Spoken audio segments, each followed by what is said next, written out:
So I'm the guy people come to when they're struggling. I get sent all of the coaches who are in a bit of a panic state when things aren't going well, when they've tanked their business, they've had a tough month, they've hit a plateau in their income. And here's what I tell them. First of all, my name is Gavin McHale. I am a business performance coach, and it's my job to help you get out of your own way and make the money you deserve. So let's talk about this. You've hit a plateau, you've had a tough month. There are three key principles that I follow when I'm working with a client. The first is we need to reframe what's happening and recognize that failure or a plateau or a low month is really good feedback. Okay. So many people are so caught in the whirlwind of it's all going wrong. Everything's going to go wrong. I'm going to die. I'm going to die alone. My business is going to implode. But we forget that there's a really great lesson when things aren't going well because it's something staring us right in the face that's saying, this part isn't working. And it's our job to decipher what that means. So you need to ask yourself, what can I learn? What is life? What is my business trying to teach me right now that I can learn and improve upon? I like to say that judgment and curiosity live next door to each other. So when it comes to emotions, judgment and curiosity are actually surprisingly similar to one another. And the only difference, in my opinion, is punctuation. Judgment uses a period or an exclamation point. I'm a piece of shit. While curiosity replaces that with a question mark and allows us to dig in and find out what really matters in the failure. Am I a piece of shit? Why did I say that about myself? What's going on here? We can actually ask ourselves better questions when we remove the judgment and get curious. So if you've hit a plateau, if you've hit a tough month and you start judging yourself, this is your opportunity to replace that with beautiful piece of feedback with curiosity. Okay. The second one is a bit of a bigger one to unpack. So the principle that I use when people are coming to me and they're really struggling is, or they've been struggling for a long time, is what about this plateau or this place that you are feels safe? Something slightly different is that place you want to get to. Let's say it's 10K months, 20K months, 100K months. What about that feels unsafe or scary to you? Joe Dispenza once said, our nervous system will choose a familiar hell over an unfamiliar heaven. Even though the 5K, 10K, 15K months aren't where we want to be, consciously, they're safe subconsciously. So our subconscious brain and all of those little patterns running in the background protect us from getting to that place because we think that it's going to overwhelm us or that it's going to be scary in some other way to be seen. And I actually did a video on this, I think it was 2 videos ago, exactly about why you're not a millionaire yet. So check that one out. Um, Once you have figured out what feels scary or what feels unsafe about getting where you want to go, or even what feels safe about where you are now, you can apply what I call or Byron Katie's 4 questions to this belief that's not serving you. So you're going to come up with a belief. When I make 20K, it means I'm going to have to work twice as hard. Or this is safe because nobody's seeing me, so nobody can hurt me. Okay. That's a belief that's not serving you. It has served you in the past, but it's not serving you now. And we can apply the 4 questions to that belief, which are number one, is this true? You might have some evidence that it's true. There might be lots of evidence that it's true. So you can answer yes, no, or maybe to this one. Question number 2, though, is do you know this to be true without a shadow of a doubt? Is it a fact? Is it a fact? 99.9% of the time, people are going to answer no to that question because there's some piece of evidence stating that it's not a fact. Question number 3 is what happens when I buy into this belief that's not serving me?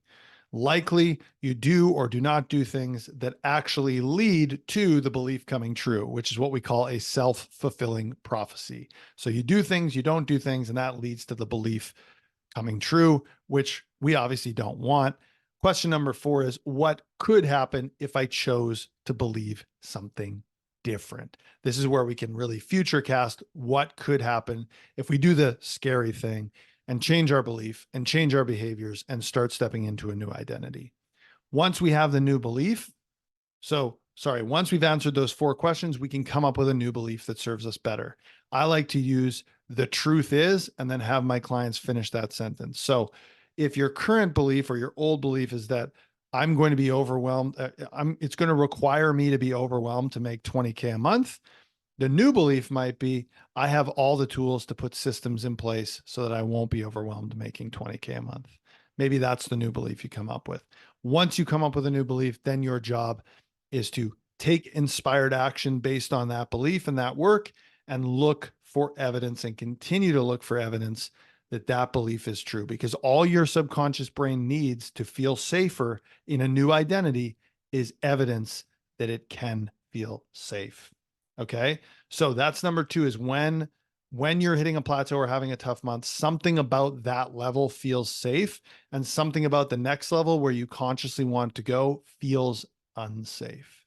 Okay. The third principle that I will use when people come to me having a challenging time in their business is data versus drama. And one of my clients in Early to Rise named Marcy Tran once said to me, whenever I'm feeling gridlocked, I go gather more information.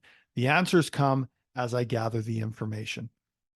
So the question to ask yourself is, are you using objective information to make your decisions, or are you relying on your or other people's opinions to decide? So if you think you have a lead generation problem and you don't have enough leads, how much data do you have on your lead generation process? Do you know where your best leads have come from? Do you know, if you know that your best leads have come from warm outreach, do you know how many conversations you need to start to give yourself the best chance to get one sales call? If you don't have these numbers, you are making something up. You are relying on an opinion to make a decision, and that is drama, not data. If you feel like your sales is lagging and you're struggling in sales, do you know your close rate? Are you doing everything you possibly can to make sure that people are primed and ready to go for the sales call? Are you practicing your pitch every single day? Do you know how many people you need to get on a call to make sure that you close one sale? If you don't have these numbers, if you don't have all these numbers, you don't have enough information. You can do the same thing with your fulfillment process. Okay. If you're not sure if you're delivering a great product, go into your fulfillment process. What feedback are you getting from other people on your fulfillment? Are they getting the results that are promised? Okay. Are they finishing on time? Are they doing the things that you promised? And then also, what about your team's performance? If you think someone's not performing, what are the tangible markers that are showing you they're not performing? If you're not using data, you are relying on emotions and subjective information that is called drama, and it's not serving you and it's not serving your business. So let's review for a second. If you're having a tough month, if you've hit a plateau, the first principle that I use in coaching is, can you reframe this and recognize this challenge as feedback? If you can shift from judgment to curiosity, you're going to find the lessons that that the world is trying to teach you. Number 2 is, something about this place that you don't want to be feels safe subconsciously, and something about the place you want to go feels unsafe. You need to answer that question and figure out what the belief is about that. And then you can apply the 4 questions and find a new belief. And the last piece is, are you using data to make decisions, or are you using drama to make decisions? If you're using drama, you need to go find more data on the piece that you think isn't working. All right. Like I said before, my name is Gavin McHale, and my job is to help you get out of your own way and make the kind of money that you deserve. If you like this video, please like and subscribe and check out my other videos. Hope you have a great day.